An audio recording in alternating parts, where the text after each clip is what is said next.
자, 오늘은 오후 예배 시간에 스스로 굳세게 하라, 스스로 굳세게 하라. 오늘 4절 말씀에도 나오는데요, 2장 4절에 나오는 말씀처럼 스스로 굳세게 하라, 이런 주제로 말씀의 은혜를 나눕니다. 하나님의 백성으로 세상을 살아가거나 또는 하나님이 일을 하면서 실제적으로 잘 해결되지 않을 때가 우리는 종종 있습니다. 오늘 성경에 보니까 스룹바벨과 포로에서 돌아온 사람들이 열심을 다해서 성전을 건축했지만 솔로몬 성전, 과거의 솔로몬 성전에 비하면 너무나 보잘것없고 초라해 보였습니다. 그래서 사람들은 성전을 바라보면서 낙담했습니다. 그러나 하나님께서는 그의 백성들 가운데 함께 하시겠다 약속하심으로 두려워하지 말라, 그렇게 위로하셨습니다. 오늘 본문을 통해서 이 세상에서 성도의 삶을 살아가는 우리 역시 하나님 나라를 섬기면서 스스로 굳세게 해야 할 필요를 오늘 말씀을 통해서 깨닫게 됩니다. 오늘 이 말씀 통해서 우리 스스로가 하나님의 나라를 세워가며 전해가며 봉사하며 섬기면서도 낙담하지 않고 스스로 굳세어지고 단단해지도록 그렇게 말씀으로 오늘 우리가 권면을 받습니다. 사람이 살아가는 데는 무엇이든지 긍정적으로 생각하는 것이 매우 중요한 것 같습니다. 잘 될 것이라는 생각을 하면 힘도 나고 더 좋은 아이디어도 나옵니다. 그러나 부정적인 생각을 하면 온몸에 힘이 빠지고 좋은 아이디어도 나오지 않습니다. 그런데 문제는 이 긍정적인 생각이라는 것이 자칫하면 하나님의 은혜와는 상관없이 인간이 스스로 마음만 먹으면 뭐든지 할 수 있다는 식으로 왜곡될 위험을 갖고 있습니다. 잘못하면 인본주의 사상에 빠질 가능성이 있다는 얘기죠. 그러므로 우리는 긍정하되 하나님의 은혜를 전제로 긍정적인 생각을 가져야 할 것입니다. 오래전에 나온 책 가운데 조엘 오스틴이라는 사람이 쓴 긍정의 힘이라는 책이 있습니다.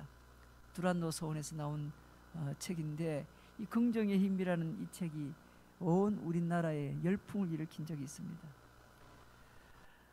그러나 정작 조엘 오스틴이 주장하는 이 긍정의 힘은 성경의 의미를 정당하게 이해하지 못하고 왜곡되게 해석하고 인용함으로 많은 부분에서 인본주의적인 그런 긍정의 힘을 주장하는 것으로 보입니다.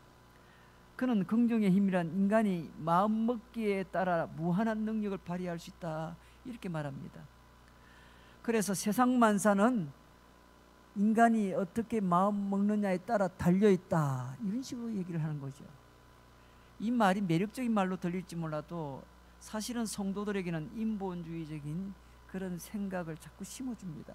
왜냐하면 이 세상은 사람의 마음 먹기에 따라서 달라질 수 있고 달라 보일 수 있는 게 사실은 아니기 때문에 그렇습니다. 그러므로 사람의 마음으로 생각하는 이 긍정의 힘이란 것은 하나님과 성경의 정면으로 어긋나는 생각입니다. 마치 사람이 모든 것의 의미를 좌우할 수 있는 것처럼 사람을 하나님의 위치로 끌어올리는 겁니다. 그럼에도 불구하고 성도들이 그것을 눈치를 채지 못하는 이유는 인본주의적인 긍정이라는 것이 성경에서 말하고 있는 믿음과 좀 비슷하게 보이기 때문에 그렇습니다. 야, 믿음을 가진 사람은 매사에 부정적으로 생각하지 않고 긍정적으로 생각해, 이렇게 생각하다 보니까 신앙에서 말하는 이 믿음과 사람이 그냥 단순하게 자기가 생각하는 긍정적인 생각과 이것이 혼동이 된다는 겁니다. 사람들이 판단을 잘 못해요. 긍정적인 사고방식과 성경에서 말하는 믿음의 근본적인 차이는 긍정적으로 생각하는 근거가 무엇인가라는 겁니다. 성경은 인간은 아무런 능력이 없지만 하나님께서 나와 함께 하심으로 그 능력을 믿고 담대하라고 말씀하신 것이죠. 만약에 하나님이 허락하시지 않으면 인간이 아무것도 이룰 수 없다는 것이 성경에서 말하는 믿음입니다. 그럼에도 우리가 긍정적으로 생각하는 습관은 매우 중요합니다. 성도는 긍정의 힘을 버리고 그러면 인간이 아무것도 할 수 없어, 하나님이 해주실 때까지 기다려야지, 이런 식으로 매우 소극적인 자세를 취하는 것은 옳지 않습니다. 긍정의 힘을 버리고 긍정적인 생각도 버리고 그다음 인간이 매번 체념하고 절망해야 이게 옳은 겁니까? 아닙니다. 성도는 조엘 오스틴과는 전혀 다른 이유로 긍정적인 생각을 가져야 됩니다. 그것은 인간이 무한한 능력을 가졌기 때문에 아니라 전능하신 하나님이 우리와 함께 하시고 때를 따라 돕는 은혜를 하나님이 주신다는 그 약속 때문에 그러한 겁니다. 이런 하나님의 도우심의 약속에 대해서 구약 성경 오늘 학계 선지자는 잘 말씀해 주고 있습니다. 이 학계서에 모두 4편의 설교가 실려 있는데요, 오늘 우리가 함께 본 것은 2장 1절에서 9절엔 두 번째 설교가 담겨 있습니다. 다리오 왕 제2년 6째 달 초하루에 학계 선지자가 백성을 책망하여서 속히 성전을 건축하라 설교합니다. 학계서 1장 1절에 보면 그 설교를 들은 백성들은 모두가 다 산으로 올라가서 나무를 베기 시작합니다. 그때가 6째 달 20나흘이었습니다. 학계서 1장 15절에 보면 그로부터 약 한 달 후에 성전 건축을 격려하기 위해서 주어진 말씀이 오늘 2장 1절에서 나오는 두 번째 설교입니다. 성전 건축을 다시 시작했지만 여전히 상황은 열악하고 가진 것은 부족했습니다. 그들에게는 하나님의 도우심이 필요했고 격려가 필요한 겁니다. 오늘 이 말씀의 핵심은 하나님의 약속의 말씀을 믿고 두려워하지 말라는 것입니다. 이것은 우리가 하나님의 일을 하는 데 있어서 아주 중요한 원리입니다. 성도는 자신감으로 용기를 내는 것이 아니라 믿음으로 용기를 내는 겁니다. 그래서 일반 우리 크리스천들이 가지는 그런 용기는 믿음을 근거로 한 용기지 인간적인 자기 자신감으로 생기는 용기를 말하는 게 아니라는 겁니다. 보이는 환경과 물질과 사람의 움직임에 따라서 힘을 내거나 힘을 잃어버리는 것이 아니라 하나님의 약속을 믿고 스스로 굳세게 하는 그런 주의 성도들이 되시기를 주의 이름으로 축원합니다. 특별히 여러분, 보이는 것에 속지 말아야 됩니다. 스룹바벨 시대에 지은 성전은 솔로몬의 성전과 비교해 볼 때 너무 보잘것없었습니다. 두 번째 성전은 솔로몬 성전의 그 화려함과 웅장함이 없었을 뿐만 아니라 거기에는 법궤도 없고 우림과 둠빔도 없었습니다. 그래서 이 성전이 기초가 놓여질 때 유대인들은 기쁨의 함성과 슬픔의 곡성이 함께 어우러졌습니다. 에스라스 3장 12절에 보면 이런 기록이 나옵니다. 제사장들과 레위 사람들과 나이 많은 족장들은 첫 성전을 보았으므로 이제 이 성전의 기초가 놓임을 보고 대성통곡하였으나 여러 사람은 기쁨으로 크게 함성을 질렀다 했습니다. 나이 많은 노인들은 뭘 기억했느냐 하면은 솔로몬 성전의 그 화려함을 옛날에 본 적이 있었기 때문에 기억했기 때문에 그것에 대하여 늘 성전에 대한 사모함이 있었는데 새로 지은 이 성전을 보니까 어떡해요? 그 성전에 비하니까 너무 초라하니까 크게 낙담을 하고 울며 통곡합니다. 이게 무슨 성전인가? 과거의 솔로몬 성전에 비하면 이거는 완전히 운막과 같이 초가 상강처럼 이렇게 보잘것없는 이런 모습인가, 이런 생각을 갖고 노인들은 크게 낙담을 하고 울지만 젊은 사람들과 그 과거의 그 솔로몬 성전을 보지 못했던 사람들은 성전이 세워진다는 것만으로도 기뻐서 함성을 지릅니다. 그래서 성전 기초만 놓고 힘이 빠져서 그만두었고 무려 17년 동안이나 성전 건축이 중단되었습니다. 학계의 책망을 받고 다시 성전 건축을 시작한 겁니다. 이제 공사가 재개된 지 한 달쯤 된 7째 달 20하루에 하나님이 학계에게 두 번째 메시지를 주십니다. 그리고 또다시 옛날처럼 절망해 버리지 않도록 하기 위해서 메시지를 주시죠. 하나님의 말씀의 핵심은 한마디로 눈에 보이는 것에 속지 말라는 것입니다. 눈에 보이는 것, 눈에 보이는 게 너무 초라해 보이고 부족해 보이더라도 눈에 보이는 것만 가지고 그것에 속지 말라. 스룹바벨이 성전을 지은 지 몇백 년 후에 헤롯 대왕은 유대인의 환심을 사기 위해서 웅장하게 성전을 짓게 됩니다. 예수님 시대의 성전은 46년 동안이나 건축이 진행되었는데 아직도 공사 중이었습니다. 예수님의 제자들도 예수님께 성전이 정말 멋지지 않느냐고 말씀드린 적이 있죠. 그때 예수님은 이 성전이 무너지게 될 것이라 했습니다. 돌 위에 돌 하나도 남지 않고 이 성전은 무너지게 될 것이라 했습니다. 정말 예수님의 예언의 말씀처럼 주후 70년에 로마군에 의해서 그 성전은 무너지게 됩니다. 사람들은 외적으로 눈에 보이는 것에 잘 속습니다. 잘 속죠.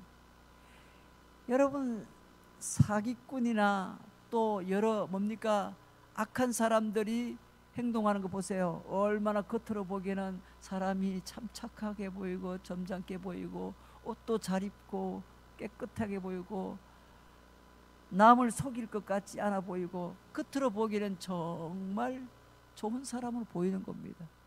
사람들은 그런 것 보고 뭐예요? 잘 속죠. 부동산 사업하시는 사장님들 보니까 기본적으로 전부 외제차 타고 다녀요. 전부 벤츠 S급 이상 다 그렇게 제일 좋은 1억짜리 이상 차를 다 타고 다녀요. 왜? 그런 차를 몰고 가야 뭐예요? 거래처 사람들하고 또 사람들을 대할 때 야, 이 사람은 참 믿을만해. 겉으로 보기에. 사람들은 눈에 보이는 것이 잘 속습니다. 그렇죠? 재원이 부족하고 능력이 부족하다는 사람들의 평가는 정확했습니다. 그러나 그들은 가장 중요한 것을 빠뜨렸죠. 그들의 자본에 하나님을 넣지 않은 것입니다. 하나님이 함께 하신다는 이 말씀은 하나님과 뭐예요? 동역한다. 쉽게 얘기하면 동업자라는 뜻입니다. 하나님의 자본이 얼마나 많은지 고려하지 않은 것입니다. 그래서 학개서 오늘 2장 8절 말씀에 이렇게 주님이 말씀합니다. 은도 내 것이요 금도 내 것이니라 만군의 여호와의 말이니라. 사랑하는 성도 여러분, 주의 일을 하면서 하나님을 빠뜨려서는 안 됩니다. 하나님이 주시는 힘과 지혜를 간과하면 불가능밖에 보이지 않죠. 그래서 인간적인 계산 방법으로 야 100만 원이면 충분하겠어. 그래서 100만 원이 있어야만 그 일을 하는 게 아니라 사실은 50만 원밖에 없어도 우리 하나님이 함께 하시면 나머지 50만 원은 채워주실 거야. 이런 하나님이 여기에 함께 하시는 것을 계산하지 않으면은 그저 인간적인 생각으로 어떤 일이든 그렇게 한다면 뭐예요? 아무 믿음하고 상관없이 일을 시작하게 되는 겁니다. 그건 일반 세상 사람들하고 똑같은 겁니다. 세상 사람들은 뭐예요? 정확하게 예산대로 그 예산 범위 안에서만 딱 모든 걸 집행하잖아요. 그런데 하나님의 나라의 일은요, 예산을 가지고 그것만 딱 가지고 집행하지 않습니다. 하나님의 나라의 법칙은 항상 그러했습니다. 뭐예요? 하나님이 일에 은혜를 주시고 함께 하시면은 없던 재정도 하나님이 채워주시고. 여러분, 그게 무슨 분량이라고 합니까? 그게 믿음의 분량이라고 하는 겁니다. 전에는 제가 이렇게 부교육자 시절에 섬겼던 그 교회에서 목사님의 목회 철학이 그랬습니다. 그래서 주일학교 부서에도 항상 어떻게 해요? 1년 사업에 뭐예요? 1,000만 원이 필요하다. 그렇게 비전을 세우면 500만 원만 딱 주고 나머지 500만 원은 기도해서 채워라. 그렇게 항상 하세요. 모든 걸 뭐든지 뭐예요? 뭐 다 예산 세워주지 않고 한 70%만 주고 나머지는 너희들이 기도하면서 하나님 앞에 구해봐라. 그래서 실제로 그렇게 했더니 뭐예요? 1년 지나면 그 예산을 다 채우고도 돈이 남아요. 신기한 거는. 그렇게 언제나 뭐예요? 그렇게 함으로써 뭘 하게 되는 겁니까? 그 모든 사역에 하나님이 나와 함께 하신다는 동행에 대한, 동역에 대한, 동업에 대한 그런 은혜를 경험할 수 있다는 겁니다. 그래서 교회 공동체는 세상의 사업체하고 다른 겁니다. 그래서 교회 공동체는 항상 뭘 더 많이 합니까? 온 성도들이 모여서 기도를 하죠. 그리고 어떤 일이든 우리가 그것을 가지고 기도해서 그렇게 일들을, 사업을 진행하지 않습니까? 세상 사람들처럼 그렇게 하지 않습니다. 하나님이 함께 해주실 줄로 믿고, 그러다 보면 뭐예요? 그 일에 필요한 것이 이게 필요합니다 하는데 기도하는데 누가 어떻게 해요? 이 일을 그러면 내가 이 일은 섬기겠습니다 하면서 찬조가 들어올 수도 있고, 또 희한한 방법으로 재정이 공급될 수도 있고, 어떤 경우든지 우리 모두가 다 이제 그 일이 사람이 아니라 하나님 일이니까 채워지는 겁니다. 그리고 언제나 하나님 앞에 주어진 그 모든 예산과 재정은 하나님 앞에 합당하게 사용이 되어져야 되고, 특별히 여러분 항상 이렇게 목적을 가지고 세워진 헌금, 예를 들면 건축 헌금, 선교 헌금, 전도 헌금, 이런 부분에 있어서는 교회가 그 이상의, 예를 들면 목적 헌금으로 들어온 금액이 1,000만원인데 뭐해요? 써야 될 돈은 2,000만원이다. 그럼 경상예산에서 보태서는 쓸 수 있을지라도 뭐해요? 목적으로 한 헌금을 목적대로 그보다 더 쓰면 더 써야 되는데 덜 쓰면서 그걸 다른 용도로 쓰면 그건 굉장히 위험한 발상입니다. 그렇게 해서는 안 됩니다. 왜? 하나님 앞에 그 목적으로 드린 헌금 아닙니까? 그래서 적어도 그렇게 들어온 헌금은 그 목적으로 다 써야 되는 것이 그게 옳은 것입니다. 지금 건축 헌금이 모자라고 여러 가지 뭐예요? 부족한 것이 있었지만은 학계 선지자가 뭘 말하는 겁니까? 만군의 여호와 하나님이 이 건축에 함께 하신다는 것을 다시금 기억나도록 하는 겁니다. 여러분, 하나님이 일을 하면서 하나님을 빠뜨리지 마세요. 하나님이 주시는 힘과 지혜를 간과하면 불가능밖에 보이지 않습니다. 그러나 환경을 보지 않고 하나님의 입장에서 하나님의 능력을 바라보면서 긍정의 힘으로 우리는 할 수 있다, 하면 된다 외치면서 나가는 것이 아니라 하나님의 전능하심을 믿고 그 일을 하는 것입니다. 사람들이 보기에 초라하게 보이는 그 성전을 두고 하나님은 이 성전이 나중 영광, 이 성전의 나중 영광이 이전 영광보다 크리라. 비록 이렇게 초라하게 보이지만 이 성전이 이전에 있었던 솔로몬의 성전보다 그 영광이 더 클 것이라 그렇게 말씀합니다. 여러분, 우리끼리 뭐 이거 해서 뭐 하느냐 이렇게 말하지 마시고요.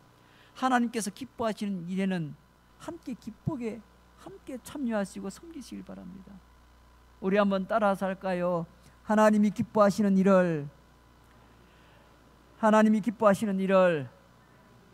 나도 기쁘게 섬깁니다. 예, 하나님이 기뻐하시는 일은 나도 기쁘게 섬기는 겁니다. 여러분, 하나님이 뭘 기뻐하십니까? 우리가 무슨 일을 시작하고 추진할 때 그 일이 될 수 있을까라는 것을 고려하는 것이 아니라 이것이 하나님이 기뻐하신 일인가 일이지 않는가, 하나님이 허락하시는 일인가 일이 아닌가, 이걸 먼저 고려해야 되는 겁니다. 하나님을 위해서 꼭 해야 할 일이라면 하다가 죽더라도 그 일을 해야 되지요. 내가 하다가 못하면 내 자식이 하고 자식이 죽고 나면 손자가 하면 되는 겁니다. 하나님이 일을 하다가 내가 죽어도 나는 실패자가 아닌 것입니다. 다윗은 자기가 이루지 못한 그런 성전 건축을 시작해서 누가 완성은 다윗이 한 것이 아니라 솔로몬이 완성했습니다.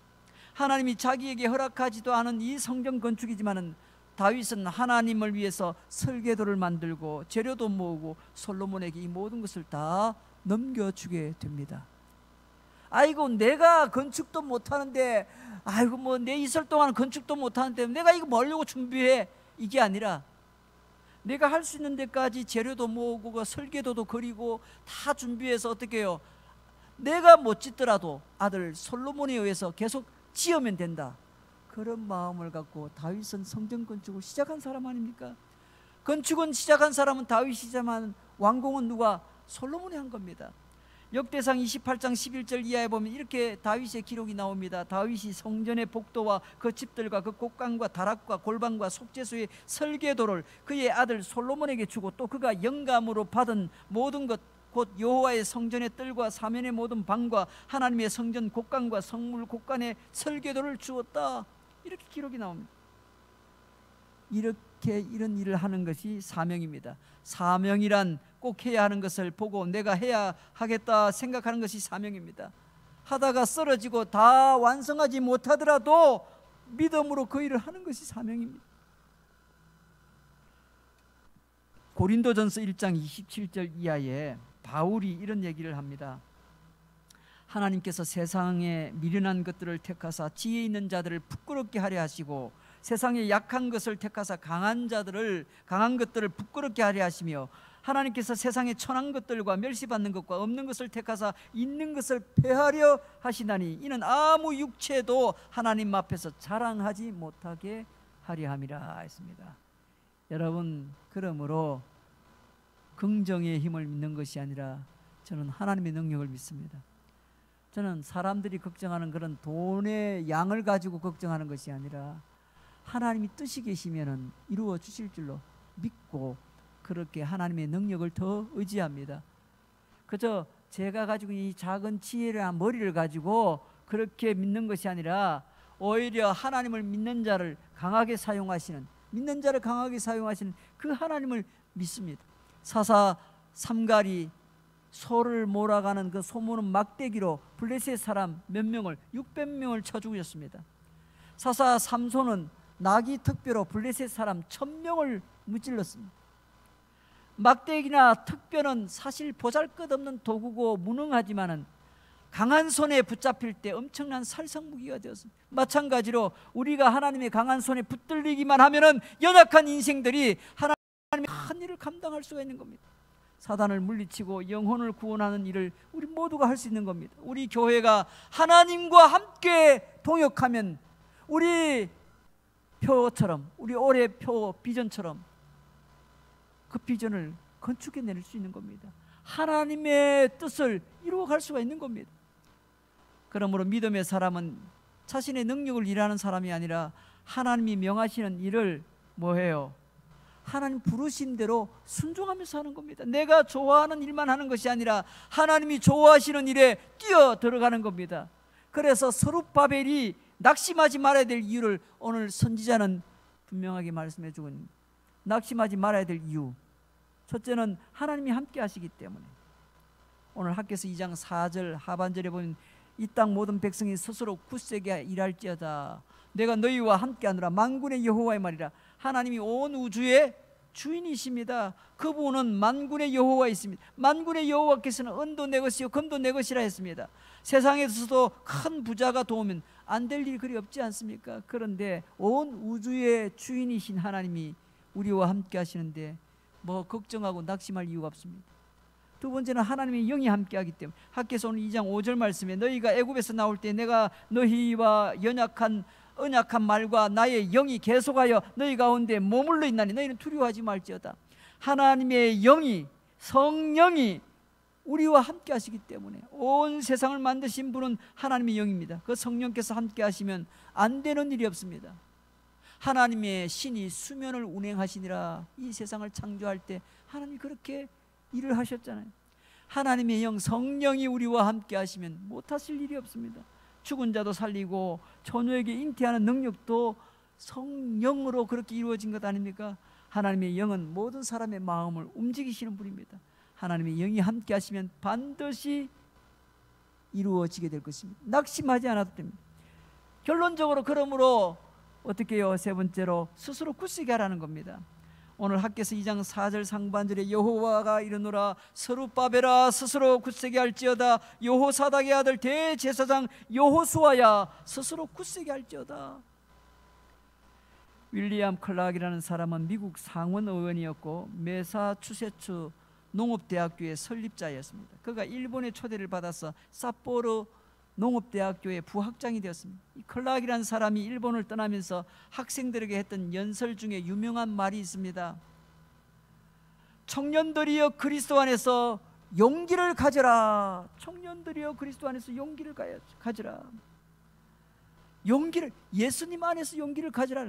그런데 클락이 떠난 후에 일본 사람들이 그 뒤에 붙은 in Christ, 그리스도 안에서, 예수 안에서, 이 in Christ란 이 그리스도 안에서란 이 단어를 싹 빼버리고 청년들이여 야망을 가져라 이렇게 슬로건을 만들어 버렸습니다.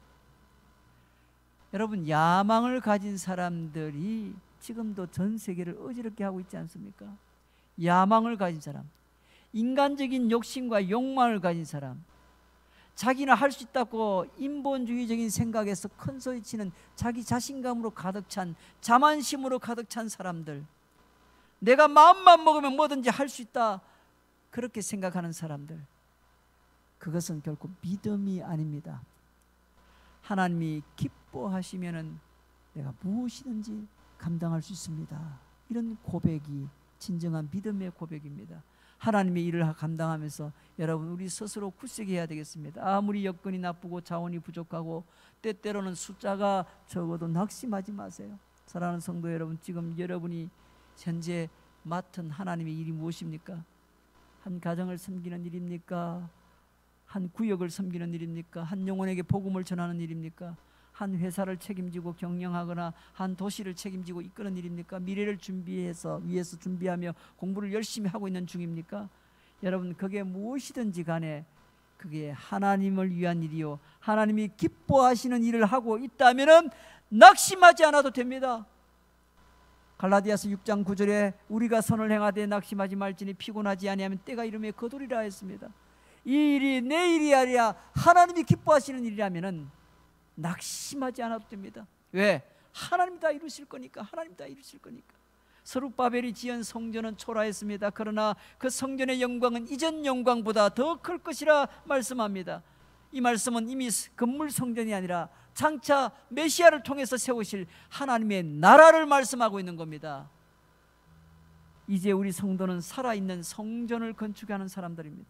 사람의 영혼을 구원하여서 하나님의 백성을 만드는 사람들입니다.